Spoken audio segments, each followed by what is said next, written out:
제가 설교 준비하면서 어린이 시절에 불렀던 찬양 하나가 생각이 났습니다. 우리 그 찬양 돈으로도 못 가요. 아시죠? 이거 제가 PPT 준비했는데 우리 1절만 같이 한번 따라 불러보면 좋겠습니다. 돈으로도 못 가요 하나님 나라, 힘으로도 못 가요 하나님 나라, 거듭나야 가는 나라 하나님 나라, 믿음으로 가는 나라 하나님 나라.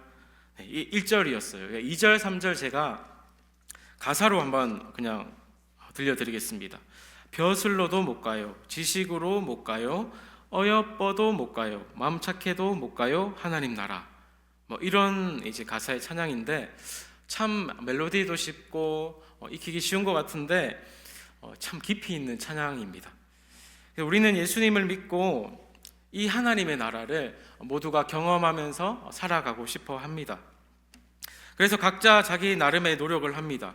하지만 노력은 하면 할수록 사람의 노력으로는 이 하나님을 알아가기가 힘들고 그 나라를 누리는 것 또한 한계가 있다라는 것을 또한 경험하게 되는 것입니다. 그래서 우리는 너나 나나 할 것 없이 우리 모두가 하나님의 은혜가 필요한 존재들입니다. 그래서 그 은혜가 우리를 거듭나게 하면서 새롭게 하는 것이죠. 그래서 오늘 본문에 보시면 지식으로 이제 완전한 자가 있었습니다. 그 사람은 바로 니고데모라는 사람이었습니다. 니고데모를 한번 보겠습니다. 니고데모는 유대 전통의 그러한 그 율법이 있었는데 율법에 아주 능통한 사람이었고 엄격한 바리새파 사람이었습니다. 또한 71명으로 구성된 유대인 최고 의결 기관 산헤드린 공회, 거기에 회원이었습니다. 쉽게 말해서 당시 유대 사회에서 말하면 최상위 계층에 속한 사람이었다, 이렇게 생각하면 되겠습니다. 그래서 이 사람은 높은 자리에 있으면서도 교만하지 않고 진정으로 정말 하나님의 나라가 언제 올까, 구약에서 말하던 메시아가 언제 올 것인가 손꼽아 기다리던 사람이었습니다. 그러던 중에 예수라는 그러한 분이 많은 기적을 행하시고 복음을 선포하신다라는 말을 듣게 되고 내가 한번 그 사람을 찾아가 보아야겠다, 이렇게 마음을 잡고 예수님을 찾아가서 말을 하고 있습니다. 랍비여, 이렇게 말을 시작하는데요. 랍비여라는 호칭은 아주 이제 존대하는 호칭 중에 하나입니다. 랍비여, 우리가 당신은 하나님께로부터 오신 선생인 줄 아나이다, 이렇게 말을 하면서 이제 계속해서 말을 하는 거죠. 하나님께서 함께 하시지 아니하시면 당신이 행하시는 이 표적을 아무도 할 수 없음이니이다, 이렇게 말을 합니다. 이 니고데모라는 사람은 밤에 찾아왔어요. 왜 밤에 찾아왔는지는 정확히 모릅니다. 자신의 지위가 있어서 그 지위 때문에 주위의 사람들에게 조금 그 시선이 두려워서 밤에 찾아갔을 수도 있고, 아니면 그 밤에라도 찾아가고자 하는 그 열정이 있었기 때문에 찾아갔을 수도 있습니다. 그래서 이 둘 중에 아무튼 니고데모의 그 마음의 중심에는 예수님을 알아가고자 하는 그런 마음의 열정이 있었기 때문에 직접 찾아갔다라는 것입니다.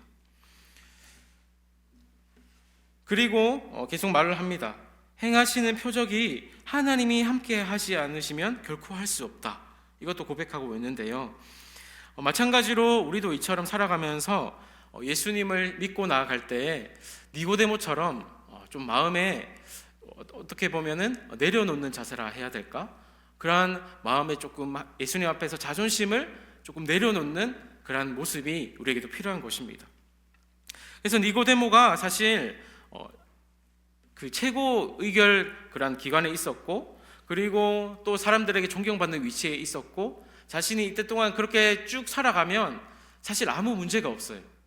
존경받으면서 그냥 그 자리에서 만족하며 살 수 있었는데, 그것을 내려놓고 예수님께 그래서 다가가서 하나님께로부터 오신 선생인 줄 내가 아나이다, 이렇게 또 예수님을 향해서 배우고자 하는 그 마음은 내려놓는 마음이 없었으면 아마 힘들었을 거예요. 왜냐하면 살아가는 그런 방식을 바꾼다는 것이 다 아시겠지만 참 힘들지 않습니까? 살아왔던 방식이 있는데 그것을 바꾸기란 진짜 그 사람에 대한 확신이 없으면 바꾸기가 어려운 거예요. 그래서 솔직히 말씀드리면 이 니고데모라는 사람이 자신의 그런 직책을 버리면서까지 예수님 앞에 내려놓기를 원했구나. 자존심도 있었겠지만 내가 살아왔던 그런 모든 신앙의 관점들도 다 내려놓고 하나님께 나아가는 거예요. 이게 참 쉽지 않은 거잖아요.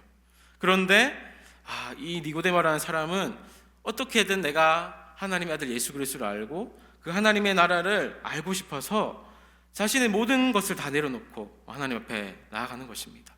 그럴 때 우리는 삶 가운데 하나님의 나라를 경험할 수가 있게 되는 것입니다. 제 아무리 똑똑하고 지혜가 많은 사람들이라고 해도 하나님을 이해하는 것은 사실 어렵습니다. 우리 지식으로는 하나님을 알 수가 없는 것이죠. 아까 찬양도 했지만 아무리 어여쁘고 잘생겨도 하나님의 그러한 나라 이해할 수도 없고 가지도 못하는 나라입니다. 제 아무리 착한 일을 많이 한다고 해도 구원받을 수 있는 것이 아닙니다. 오로지 우리가 하나님의 나라를 경험할 수 있는 길은 거듭나는 것, 이것뿐이었습니다. 오늘 말씀 3절에 보면 그 구절에 대해서 말하고 있는데요. 제가 3절 한번 읽어보겠습니다. 예수께서 대답하여 이르시되 진실로 진실로 내게 이르노니 사람이 거듭나지 아니하면 하나님의 나라를 볼 수 없느니라. 이렇게 분명히 예수께서는 거듭나지 아니하면 하나님의 나라를 볼 수 없다 이렇게 말씀을 하십니다. 자, 이 거듭나다의 정확한 단어의 정확한 뜻을 보니까 위로부터 태어나다라는 뜻이에요. 정확한 원문의 뜻. 그리고 다시 태어나다 이런 뜻입니다. 이런 의미에서 이제 영어 성경책 보니까 born again 돼 있어요. born again. 다시 태어나는 거예요.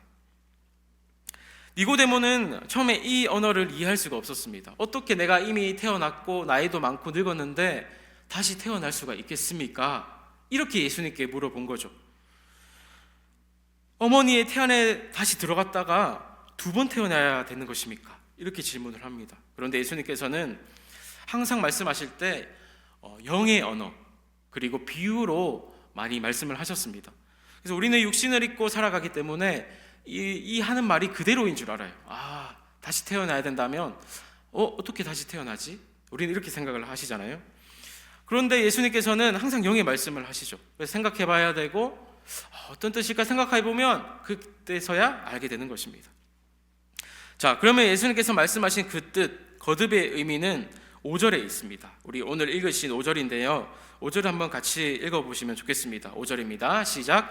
예수께서 대답하시되 진실로 진실로 내게 이르노니 사람이 물과 성령으로 나지 아니하면 하나님의 나라에 들어갈 수 없느니라. 아멘. 자, 오늘 제목도 물과 성령이지만 우리 하나씩 보도록 하겠습니다. 여기서 말씀하신 물은 일반적인 이제 워터를 말하고 있습니다. 그런데 예수님께서 이 물의 의미를 말씀하신 것을 한번 되짚어 볼 때 이 물의 의미는 정화의 의미로 사용됐습니다. 정화. 우리가 더러운 것을 깨끗이 씻을 때 물 쓰잖아요. 손이 더러워지면 손을 씻을 때 물을 씁니다. 성막에서도 마찬가지로 제사장이 성막에서 거룩한 일을 하기에 앞서서 이제 물두멍에다가 물을 담아두고 손을 씻었잖아요. 그것은 깨끗한 모습으로 하나님께 나간다는 의미의 그런 의미로 그렇게 씻은 거듯이 이 물은 정화의 의미가 있어요. 학자들은 주로 이 물을 어떻게 보냐면 세례라고 보는 이들이 많이 있습니다. 세례. 이 물은 세례이다. 세례를 우리가 받는다는 것은 어떤 것이죠? 이제 내 중심의 삶을 뒤로하고 이제 하나님의 자녀로 내가 새롭게 살아가기로 다짐한다. 이거잖아요. 하나님의 백성으로서 이제 옛날 옷을 버리고 새 옷을 입는다. 이거잖아요. 그래서 세례는 항상 그 기독교 역사에 있어서 성찬과 함께 되게 강조시 되어 왔던 또 중요하게 생각해 왔던 그러한 표식 중에 하나입니다. 정결하게 하는 의식 중에 이제 그래서 세례할 때도 물을 뿌리잖아요. 물을 뿌리고 물을 뿌릴 때에 깨끗하게 새로 지음을 받았다. 그리고 내 죄가 씻어졌다. 더러운 것이 씻겨졌다. 이렇게 물은 깨끗해지고 새로워지는 것에 의미가 있는 것입니다. 그래서 우리가 깨끗하고 새로워져서 하나님께로 가까이 나아가고 하나님의 자녀로 나아가는 것, 그것을 또 회개라고 하는데 이 물을 통해서 우리가 또 깨끗하게 되고 또 회개함을 통해서 우리가 하나님께 나아가는 것, 이게 바로 물의 의미라는 것입니다. 또 하나의 의미의 성령이 있습니다. 성령은요 우리의 삶에 늘 동행하신다 이렇게 말을 하고 있습니다. 그림자와도 같은 존재인데 우리가 삶에서 성령님을 의식하고 살아가느냐 그러지 않고 살아가느냐의 차이가 우리가 크다라는 것을 알 수가 있습니다. 우리 성경에 보면 엠마오로 가는 두 제자 곁에서 예수님께서, 부활하신 예수님께서 계속해서 옆에 따라다니시면서 대화를 했습니다. 그런데 그 두 제자는 계속해서 말을 하셔도 그 옆에 있는 사람인 줄 알고 계속해서 대화를 했습니다. 그런데 그렇게 못 알아보다가 언제 알아봤냐? 식사하러 떡을 가지시고 축사하실 때, 이거 어디서 많이 본 것 같은데, 그 최후의 만찬 때 봤죠? 그래서 예수님이다 할 때 예수님이 눈에 안 보이시게 된 겁니다. 그러면서 한번 되돌아본 거죠. 예수님께서 말씀하실 때 마음이 뜨겁지 아니하더냐, 맞다 나도 뜨거웠어, 이런 식으로 얘기를 나누면서 그런 마무리하는 모습을 볼 수가 있는데요. 그래서 우리가 영의 눈이 뜨일 때 바로 인도하심을 느끼게 되는 거죠. 하나님께서 이렇게 함께 하셨었구나, 내가 마음이 뜨거울 때 성령님께서 옆에 계셨었구나. 그래서 성령의 사람은 성령의 인도하심 속에 우리가 살아가게 되는 것입니다. 제가 인터넷에 보다가 인터넷에서 글귀 하나를 봤어요. 근데 이 글귀가 계속해서 저를 생각을 많이 하게 했습니다. 한번 들어보세요. 기도하는 사람의 삶에는 우연이 없습니다. 오직 하나님의 응답만이 있을 뿐입니다. 기도하는 사람의 삶에는 우연이 없대요. 왜냐하면 다 하나님의 인도하심 속에 살아가고 있기 때문에 모든 순간순간들, 사람들 만나는 거 이런 것도 우연이 아니고 하나님의 인도하심이 있고 응답이 있다라는 거예요. 그래서 이게 믿는 사람들의 그런 상황에서는 이렇게 바라야 되는 거구나. 하나님께서는 결코 우연이 없으시는 분이기 때문에 내가 만나는 사람들, 내가 하고 있는 일들, 모든 것들 속이 하나님의 손에 속해 있다, 이런 생각을 제가 하게 된 거죠. 그래서 우리가 하나님을 진정으로 믿고 살아갈 때 우리에게 주어진 모든 환경들, 그 환경들은 우연이 아니고 하나님께서 내게 허락하신 장소와 환경이라는 것, 이것을 기억하셔야 된다는 것입니다. 그래서 하나님께서 내게 허락하신 장소와 환경이면 무조건 좋다라고 생각하시는 분도 또 있더라고요. 또 그건 또 아니에요, 여러분. 무조건 좋으면 그건 또 하나님의 뜻을 분별할 수가 없는 겁니다. 물론 좋은 것만 있지는 않습니다.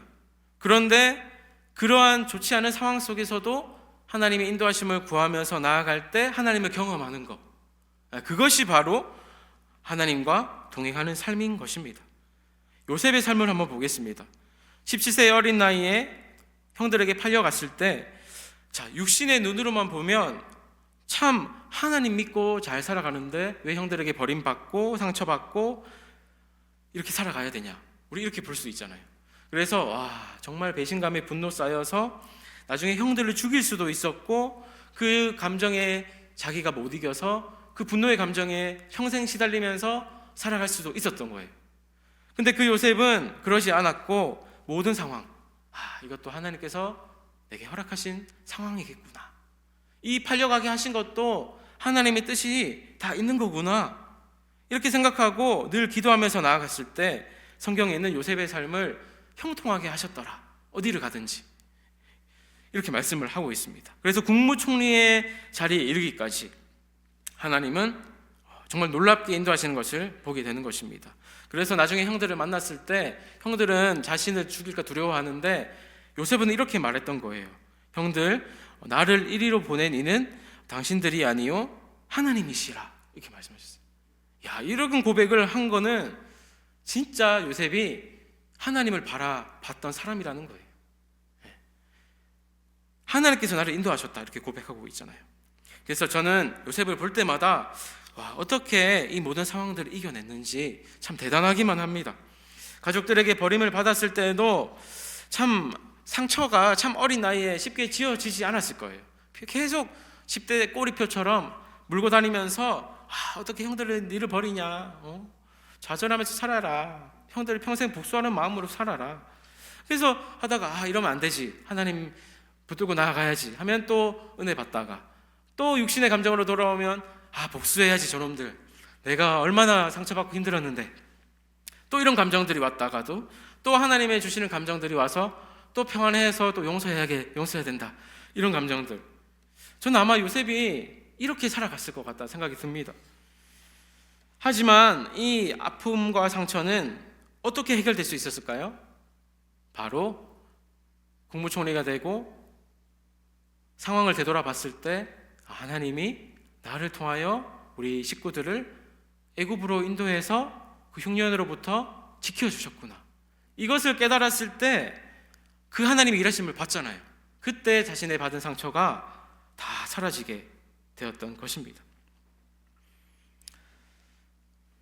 그래서 결국 하나님의 큰 그림으로 보면 요셉으로 인해서 아버지 야곱뿐만 아니라 형제들 모두, 식구들 모두가, 가축 모두가 흉년으로부터 구원받게 되었다라는 것입니다.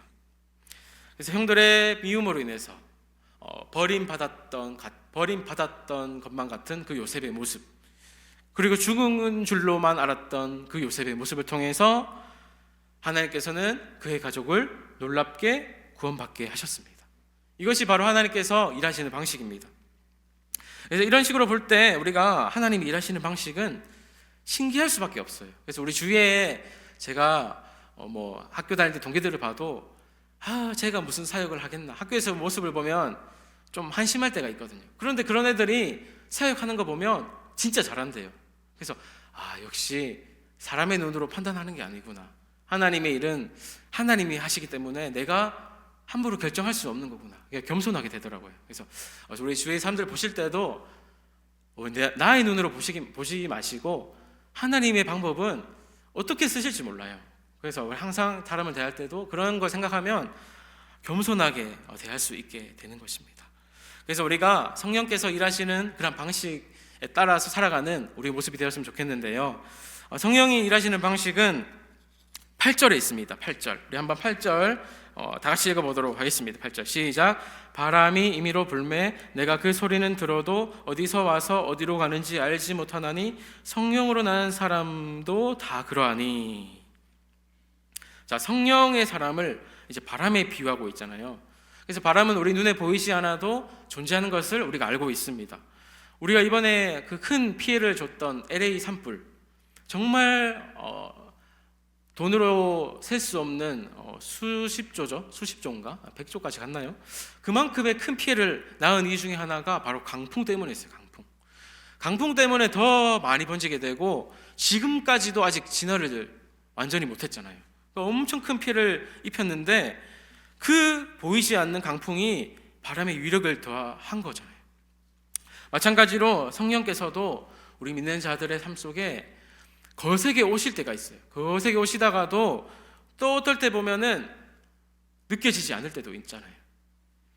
그래서 하나님께서 어떨 때는 임재가 충만해가지고 하나님의 사랑이 나를 막 휘감는 것 같고 위로해 주시고 막 사랑해 주시는 것 같을 때 느끼잖아요. 여러분들 아시잖아요. 그럴 때 느껴지다가도 어떨 때는 아무리 기도해도 안 느껴지는 거예요. 하나님 응답 좀 해주세요. 어디 계십니까? 어떨 때는 전혀 안 느껴지잖아요.